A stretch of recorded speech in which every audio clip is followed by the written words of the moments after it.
하나님 아버지 새날을 주셔서 감사합니다.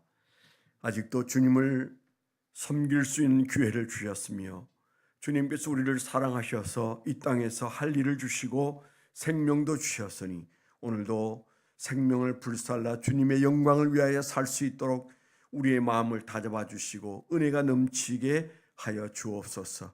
오늘 이 시간에도 이제 어머님을 떠나보낸 사랑하는 성도의 가정이 있고 또한 예배를 집례하기 위하여 움직이는 이제 우리 담임 목사님과 모든 성도들을 하나님 기억하셔서 그곳에 하나님의 위로가 있게 하여 주시옵소서. 오늘 저희가 주의 말씀 앞에 있습니다. 말씀을 깨닫는 은혜와 실천하는 은혜를 허락해 주옵소서. 예수님 이름으로 감사하며 기도드렸습니다. 아멘.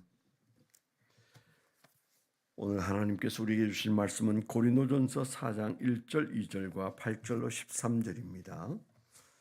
고린도전서 4장 1절 2절 그리고 8절부터 13절까지 합독하도록 하겠습니다. 267페이지 시작. 사람이 마땅히 우리를 그리스도의 일꾼이요 하나님의 비밀을 맡은 자로 여길지어다. 그리고 맡은 자들에게 구할 것은 충성이니라. 8절부터 13절까지입니다. 시작. 너희가 이미 배부르며 이미 풍성하며 우리 없이도 왕이 되었도다.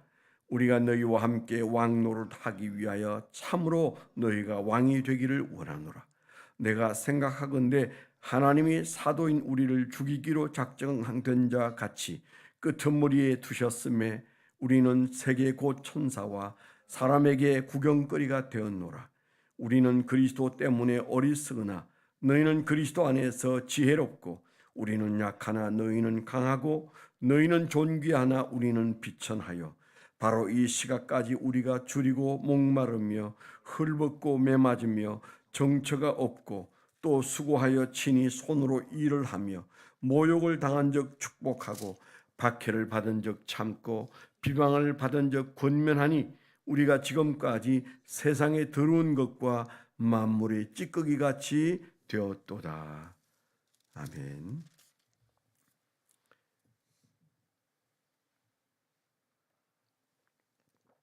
오늘 말씀을 묵상하고 적어본 적응 제목을 나누겠습니다. 교만은 교회와 자신의 은혜를 쏟는 블랙홀이다. 교만은 교회와 자신의 은혜를 쏟는 블랙홀이다. 말씀과 고난이 그 치료제이다. 이렇게 적어봤습니다.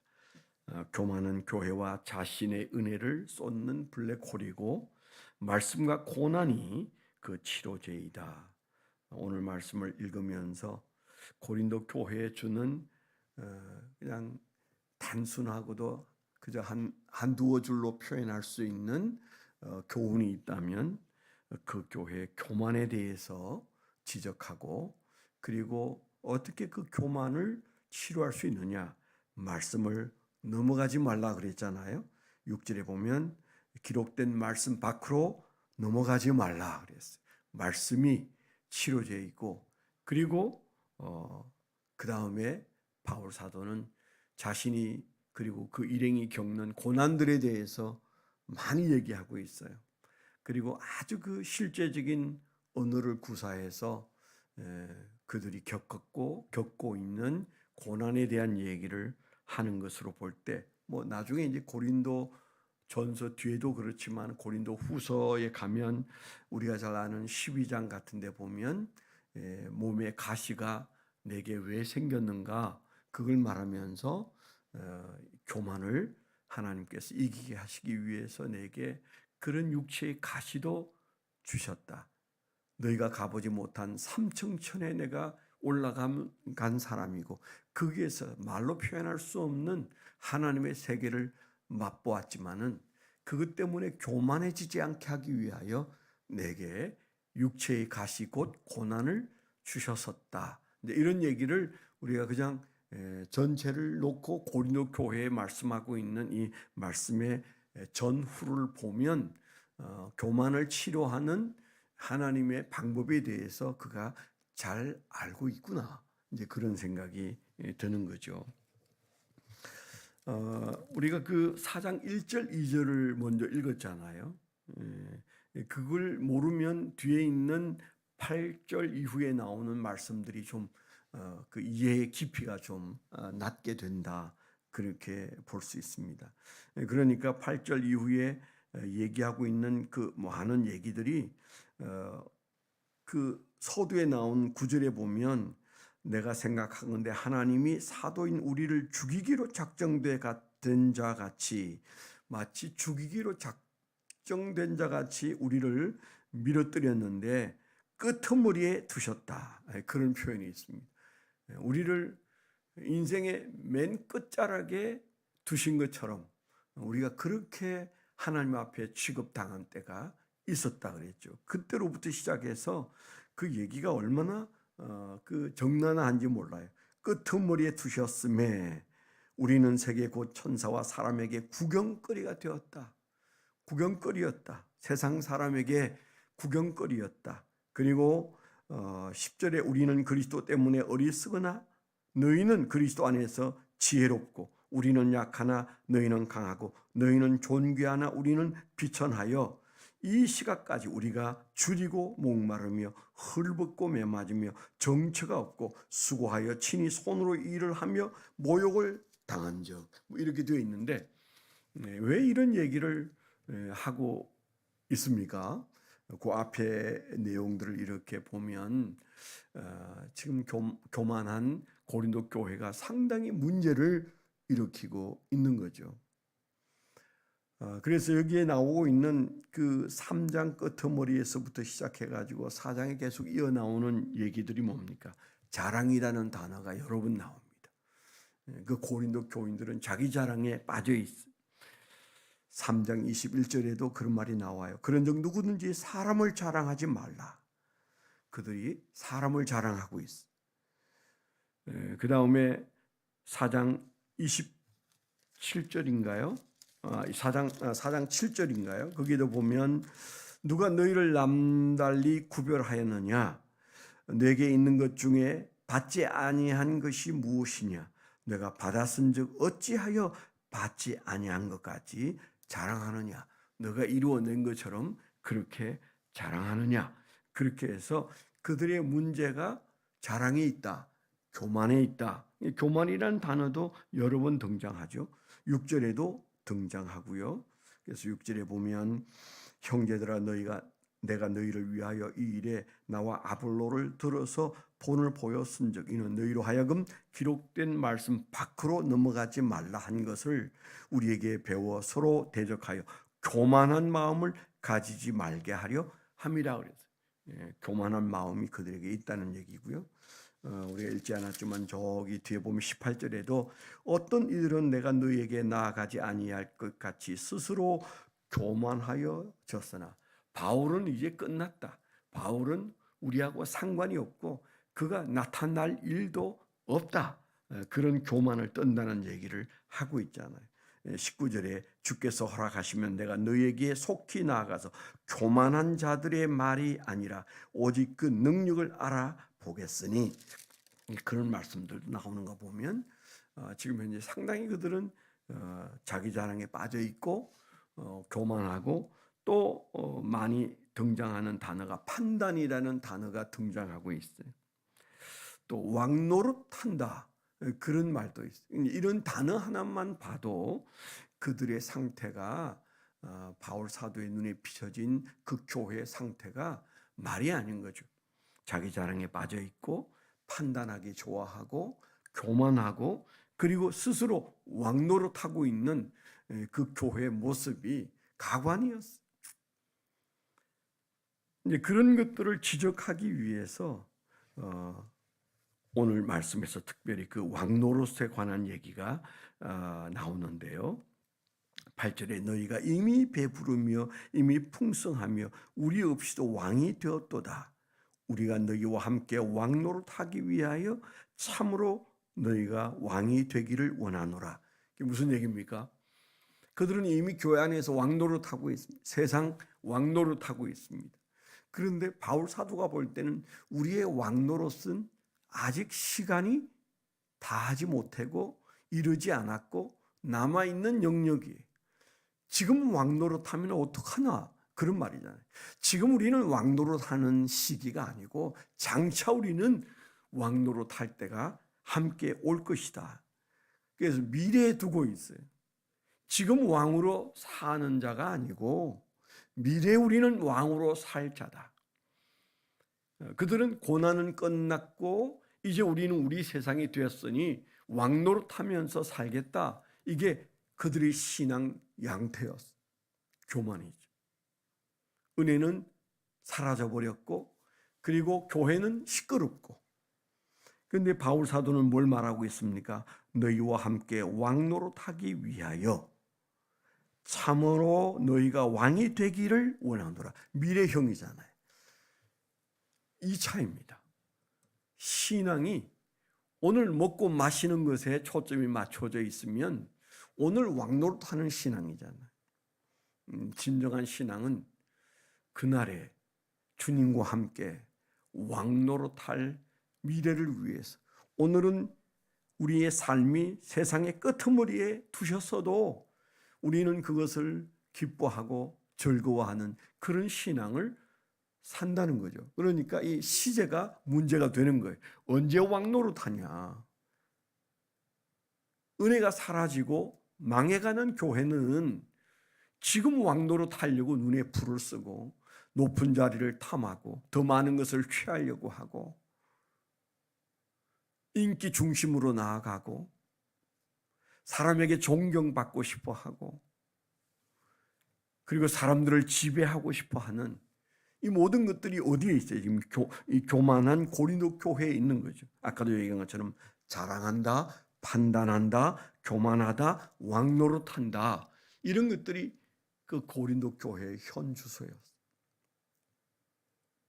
바울 사도가 그들을 볼 때 우리는 장차 주님과 함께 그 나라에서 왕노릇하기 위해서 지금은 우리가 사명 감당할 시간이고, 그래서 우리는 지금 고통과 함께 하는 것이 당연한 것이고 시련과 함께 하는 것이 당연한 것이고 말씀과 함께 그러면 우리의 삶은 세상에서는 참 부족한 인간들 같고 형편없는 인간들처럼 보이는, 마치 지배자에게 지배당하는 그 하층민처럼 그렇게 사는 것이 우리의 진정한 모습이어야 한다. 근데 그 얘기를 8절에서 하는 거죠. 그래서 1, 2절에 뭐라고 그랬어요? 사람이 마땅히 우리를 그리스도의 일꾼이요 하나님의 비밀을 맡은 자로 여길지어다. 그렇게 말한 이유가 8절 이하에 나오고 있는 거죠. 예, 사람은요 지금 왕노릇하고 싶어 하는 마음을 다 가지고 있습니다. 내일은 모르니까요. 내일은 약속에 속한 것이고 현실은 우리의 이기심이 발동하는 그 현장이에요. 그래서 우리는 자칫하면 우리의 생각이 현실에 안주하게 되고 그리고 교만해질 수밖에 없고 그리고 멀리 보지 못하는 눈이기 때문에 눈앞에 마음이 빡빡이게 되어 있는 거죠. 이것과의 씨름이 신앙이고 경건입니다. 잘 안 되니까 고린도 교인들은 그렇게 살았었겠죠. 그래서 그들을 지금 이제 야단치듯 말하고 있지 않습니까? 그래서 그 끝머리에 보면 내가 매를 가지고 너에게 가랴 아니면 사랑과 온유한 마음으로 나아가랴 그랬습니다.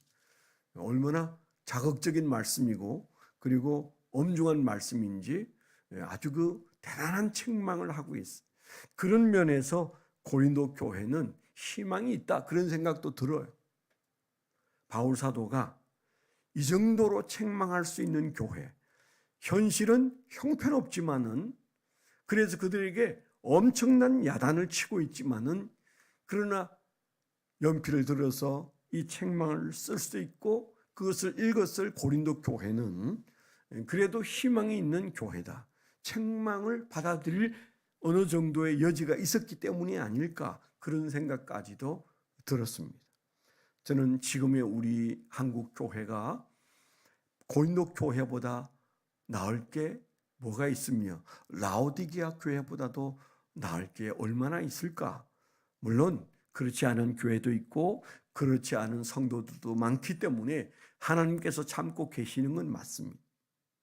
그러나 우리는 스스로를 우리는 고린도 교회보다 못할 수도 있고 라오디게아 교회보다도 못할 수도 있고 그게 그 안에 있는 그 신자들보다 우리가 더 부끄러운 자들이다. 이런 마음을 가질 때 우리가 한국 교회를 위해서 슬퍼하고 하나님 앞에 간절히 엎드릴 수 있고 그 안에 나를 포함시켜서 기도할 수가 있는 거죠. 우리는 손가락질할 수 있는 위치에 있지 않고 마치 느헤미야가 예루살렘이 회파된 소식을 듣고 금식하면서 울부짖었던 것처럼 오늘 우리는 우리들의 현실을 보고 한국 교회를 보고 은혜가 마치 메말라 버리고 그리고 땅이 쩍쩍 갈라져 있는 것처럼 가물어 있는 땅처럼 우리의 심령 상태가 마치 그렇지는 않은가? 은혜가 메말라 있지는 않은가? 왜 한국 교회가 은혜가 메말랐을까? 우리의 교만은 무엇일까? 이런 것들을 우리는 심각하게 돌아보는 그런 아침이었으면 좋겠습니다. 교만은 교회와 그리고 자기 자신의 은혜를 그냥 쏟아붓게 하는 블랙홀이에요. 내가 어디가 교만할까? 그건 어떻게 찾을 수 있을까요? 은혜를 내가 누리고 있는가를 물으면 됩니다. 내게 은혜가 있는가? 내게 은혜가 넘치는가? 중립 상태가 아니에요. 은혜가 없으면 교만한 거예요. 이미 은혜를 쏟아 부어버렸어요. 한국 교회가 은혜가 있습니까? 우리 교회는 은혜가 있는지요? 내 가정과 내 자신은 은혜를 누리고 있는가? 그걸 돌아보고 하나님 앞에서 나는 교만하지 않은가 돌아보고 말씀으로 돌아가고 그리고 주님의 주신 우리의 삶의 고난들을 붙들고 주님 앞에서 다시 일어나는 그런 교회, 그런 자신이 되어야 된다는 거죠.